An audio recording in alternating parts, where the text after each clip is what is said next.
25లో degree లేదా BTech చదివారా? Software job కోసం ఎదురు చూస్తున్నారా? అయితే కోడ్ జ్ఞాన్ 100 డేస్ కోర్సులో చేరండి, జాబ్ సాధించండి. పెహల్గాం దాడి తర్వాత భారత్ ఎప్పుడెప్పుడా ఎదురు చూసిన ఆ క్షణం రానే వచ్చింది. పాకిస్తాన్ పైన ఒక ధీర వనితలు ఇద్దరు పాకిస్తాన్ పైన యుద్ధం ప్రకటించి మొత్తం 9 పాకిస్తాన్ ఉగ్ర స్థావరాలను సమూలంగా నాశనం చేసిరు. ఇప్పుడు ప్రస్తుతం ఇద్దరు మహిళలు ఎవరు, అసలు ఏంటి వారి అనేది బాగా హాట్ టాపిక్గా మారింది. మనతో కొంతమంది మహిళలు ఉన్నారు. ఈ యొక్క పాకిస్తాన్ పైన దాడి చేయడంలో ఇద్దరు ధీర వనితలు ఉన్నారని మహిళలందరూ కూడా హర్షం వ్యక్తం చేస్తున్న పరిస్థితి. ఒక్కసారి మనం మాట్లాడదాం. మనతో కొంతమంది మహిళలు ఉన్నారు. మేడం చెప్పండి, పాకిస్తాన్ చేస్తున్న కుయుక్తులను ఇద్దరు ధీర మహిళలు మీకు తెలుసు అనుకుంటా, వారి కుట్రలన్నింటినీ భగ్నం చేశారు. ఎలా చూస్తున్నారు మీరు ఒక మహిళగా? ముందుగా పెహల్గాం అటాక్ జరిగిన నాడు వాళ్ళు అన్నారండి మహిళలతోటి, వెళ్ళి మీ మోడీకి చెప్పండి అని. అంటే మహిళలని వాళ్ళు చాలా చిన్న చూపు చూశారు ఆ రోజున. కానీ ఆ మహిళలు కార్చిన కన్నీరు ఇవాళ అగ్నిగా మారింది. అగ్నిగా మారి ఇద్దరు ధీరవనితలు, మన సోఫియా ఖురేషీ గారు, అట్లనే వింగ్ కమాండర్ యోమికా సింగ్ గారు ఈ ఆపరేషన్ని చేపట్టారు. చాలా గర్వంగా ఉందండి మహిళలుగా మాకు. యావత్ భారతదేశం చాలా గర్వపడుతుంది. వాళ్ళిద్దరూ ఇంత పెద్ద ఆపరేషన్ చేసి ఉగ్రవాదులను మట్టున పెట్టారు. ఇది జస్ట్ శాంపిల్ మాత్రమేనండి. ఇలాంటి దాడులు ఇంకా ఎన్నో చేస్తాము. ఉగ్రవాదం అనేది మొత్తం ప్రపంచ చరిత్రలో లేకుండా చేయాలనేది భారత్ యొక్క ఆకాంక్ష. ఫస్ట్ థింగ్ జై హింద్ అండి. పెహల్గాం అటాక్ ఇది ఏమి ఫస్ట్ టైం జరిగింది ఏం కాదు. ఇంతకుముందు కూడా టెర్రరిస్ట్ అటాక్ జరిగాయి. కానీ ప్రతిసారి హిందువుల మీద జరగడం అనేది ఫస్ట్ నుంచి స్టార్ట్ అయింది, కొత్తగా ఏం కాదు. కానీ అప్పుడు సెక్యులరిజం హిందూ అని ఒకటి వచ్చింది చూడండి. మనమే కదా, మన వాళ్ళే కదా, చంపింది టెర్రరిస్ట్ కదా అన్న ఒక ఉద్దేశంతో వదిలేస్తూ వచ్చారు అప్పుడు వరకు ఉన్న పార్టీస్ గురించి మాట్లాడదలుచుకోవట్లేదు. కానీ వాళ్ళు కొంచెం నెగ్లిజెన్స్ అనేది చూపించారు మన సైడ్ నుంచి.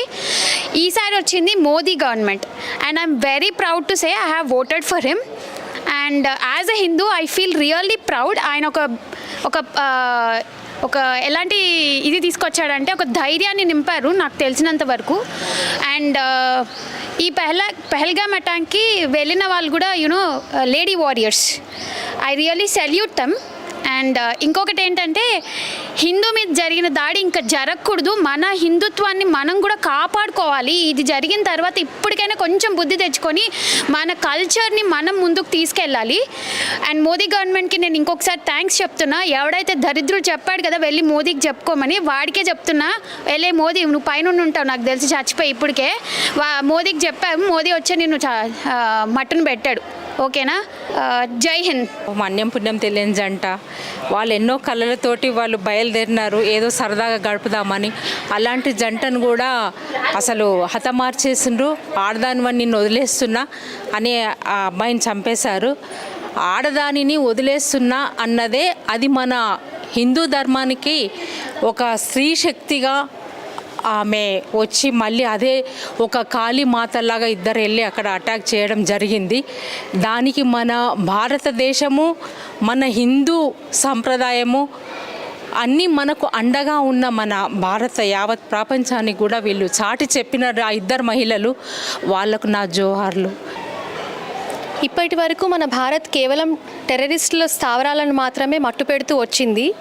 ఇప్పుడు సింధూర్ 2.0 ఇవాళ మనం చూసినట్టయితే సింధూర్ 2.0 ఆల్రెడీ స్టార్ట్ అయిందండి. మీరు ఇక్కడ ఒకటి గమనించాలి, మనం టెర్రరిస్ట్ స్థావరాలను మాత్రమే కొల్లగొడుతూ ఉంటే అక్కడ పాకిస్తాన్ ఆర్మీ వాళ్ళు రియాక్ట్ అవుతున్నారు.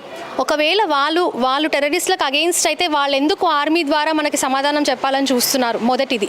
రెండవది, చనిపోయిన టెర్రరిస్టుల అంతిమ సంస్కారాలకి అక్కడ టెర్రరిస్టులు ఆర్మీ కలిసి వెళ్ళారండి. దీనితో మనకు అర్థమైపోతుంది ఏంటి అంటే, పాకిస్తాన్ మొత్తం టెర్రరిస్ట్ స్థావరం మాత్రమే, అక్కడ ఆర్మీ లేదు, మొత్తం టెర్రరిస్టులే. కాబట్టి టెర్రరిజం అనేది అసలు లేకుండా చేయాలి. దీనికి మనం యావత్ భారతదేశం మన ప్రభుత్వంతో ఇప్పుడు కుల లేదా రాజకీయ ఇలాంటి విభేదాలు లేకుండా మనందరం ఒక్కటిగా నిలిచి మన సైన్యానికి, మన భారత ప్రభుత్వానికి మనం అండగా నిలవాలి. అలాగే దేశం లోపల కూడా చాలామంది మనకు శత్రువులు ఉన్నారండి. ప్రో పాకిస్తాన్ అంటూ, పాకిస్తాన్ జిందాబాద్ అంటూ నినాదాలు చేసుకుంటూ మన భారతదేశంలో ఉంటూ ఈ మట్టి మీద పుట్టి ఈ మట్టి ఇచ్చే అన్నాన్ని తింటూ వాళ్ళు దేశద్రోహులుగా మారుతున్నారు. కానీ ఇప్పుడు నేను ఒకటి గమనిస్తున్నది ఏంటంటే, ఇప్పటికైనా కాశ్మీర్లో ఉన్న యువత గనక కళ్ళు తెరిచి చూస్తే పాకిస్తాన్ ఎట్లాంటి దుశ్చర్యలకు పాల్పడతా ఉంది, వాళ్ళను బ్రెయిన్ వాష్ చేసి వాళ్ళని టెర్రరిస్టులుగా ఎట్లా మారుస్తుంది, వాళ్ళకు ఎడ్యుకేషన్ అందకుండా ఎట్లా చేస్తుందని గమనించి వారు ఎడ్యుకేషన్ కనుక తీసుకొని వారు రియలైజ్ అయితే కనుక మళ్ళీ మనం మన కాశ్మీర్ను చాలా అందమైన భరతమాత బొట్టుగా మనం ఎలా అయితే కొలుస్తామో అలా మనం మళ్ళీ చేజిక్కించుకోవచ్చు. అండ్ ఇది రైట్ టైం అండి, మనం పాకిస్తాన్ ఆక్యుపైడ్ కాశ్మీర్ని మన చేతిలోకి తీసుకోవడానికి. దీనికి నేను భారత జాతి యావత్ మొత్తం మన ఆర్మీకి జోహార్లు చెప్తూ వాళ్ళ వెన్నంటే ఉంటామంటూ సెలవు తీసుకుంటాను. జై హింద్. ప్రతి భారతీయ పౌరుడు గర్వించదగ్గ విషయం ఏంటంటే ప్రధాని మోడీ తీసుకున్న ఈ ఆపరేషన్ సింధూరం అనేది చాలా దేశం గర్వించదగ్గ విషయం. ప్రతి దేశం మనకి సపోర్ట్గా ఎందుకు ఉంది అంటే మనం చేసే పనిలో నిజాయితీ ఉంది కాబట్టి మనం ఏ ప్లాన్ లేకుండానే చేస్తే పాకిస్తాన్కి ఇంత చుక్కలు చూపించాం. ప్లాన్తో వెళ్తే పాకిస్తాన్ అనేది ప్రపంచ పటంలో ఉండదు. కాబట్టి పాకిస్తానీలు ఇప్పటికైనా వాళ్ళు తప్పు తెలుసుకొని మారాలని.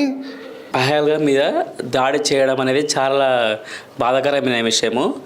వాళ్ళు టూరిస్టు వాళ్ళని కాకుండా సైనికులను కూడా చాలా దారుణంగా కిరాతకంగా చంపుతున్నారు. ఇది అత్యంత పాశవికమైన చర్య. మన దేశము మీద చాలా దేశాలు చాలా మంచి ఒపీనియన్తో చూస్తున్నాయి. అయినప్పటికీ కూడా పాకిస్తాన్ అనేది చాలా దారుణంగా చంపడానికి అయితే ప్రయత్నం చేస్తున్నారు. సామాన్య పౌరుల మీద విచక్షణ రహితంగా బార్డర్లో ఉన్న వాళ్ళని కూడా అత్యంత దారుణంగా పాశవికంగా చర్యలు చేయడం జరుగుతుంది. ఈ విధమైన ఘటనలను ఖండించాలని కోరుకుంటున్నాను. ముఖ్యంగా ఏదైతే మన భారత పౌరులపైన కానీ సైనికుల మీదనే కానీ దాడి చేయడానికి మాత్రం ఉగ్రవాదులే కాకుండా పాకిస్తాన్ ఒక ప్రభుత్వం కూడా దానికి పాటుపడుతుంది. ఈ విధంగా చర్యలు చేయడం అనేది చాలా బాధాకరమైన విషయము. మత ప్రచారంతో భాగంగానే ఈ దాడులు అనేవి జరుగుతున్నాయి. సుమన్ టీవీలో మీ పర్సనల్ అండ్ బిజినెస్ ప్రమోషన్స్ కోసం కింది నెంబర్కి కాంటాక్ట్ చేయండి.